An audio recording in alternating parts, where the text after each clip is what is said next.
Le trompe-l'œil, c'est cette technique de peinture très particulière, souvent utilisée sur les façades des immeubles pour donner l'illusion d'une scène en relief.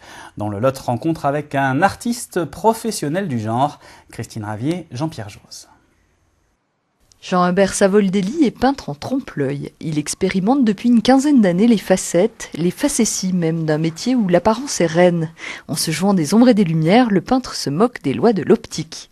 L'œil est intelligent, il comprend sans analyser. Et dans le trompe-l'œil, c'est après, quand on se dit, mais comment il a fait, comment c'est peint, ou là, l'esprit se met plus en marche. Mais l'œil, il comprend tout de suite. Il voit, à travers un trait de lumière, il voit une infractuosité, il voit...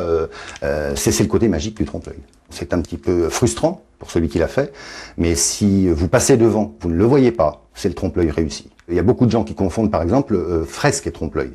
Par exemple, si là, je suis dans le Lot, si je peins sur un mur, une mer, même si je la peins comme jamais je ne peindrai de ma vie, on n'y croira jamais parce qu'il n'y a pas la mer dans le Lot. C'est aussi simple que ça. Pour faire un bon trompe-l'œil, il y a des choses qui sont crédibles et d'autres qui ne le sont pas.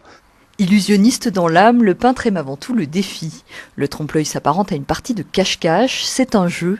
Parfois Jean-Hubert s'y laisse prendre lui-même. Ce qui m'attire, c'est ce côté-là. C'est-à-dire, j'ai l'impression que c'est là, et puis voilà quoi. Alors si j'arrive à me surprendre moi, a priori, il n'y a pas besoin que je ne surprenne pas les autres. Le but de ce que je fais, c'est que les gens arrivent en se disant, mais c'est là ou c'est pas là. Voilà, ça c'est le côté magique. Et puis surtout, après, la place que ça peut prendre dans un intérieur qui n'est pas forcément ni un château, ni une maison de 15 pièces. Il suffit de... C'est très très pratique, par exemple, pour corriger tout ce qui est verru.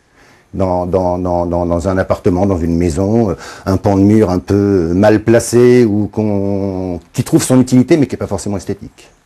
Réception des travaux, le garage des plus quelconques est devenu antre exotique pour un paysagiste séduit par l'atmosphère. Quand on reçoit des clients ici, je crois que ça crée effectivement une ambiance et surtout ça permet de matérialiser ce qu'on espère de plus en plus développer donc dans l'image de la conception même d'un jardin, c'est de ne pas s'arrêter simplement à la donne végétale.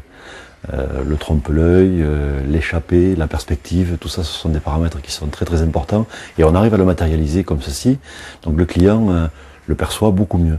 Mission accomplie, Jean-Hubert a fait illusion. Dans la bouche de ses clients, le peintre prend ça pour un compliment. Et c'est la fin de votre édition locale. Excellente soirée et à demain.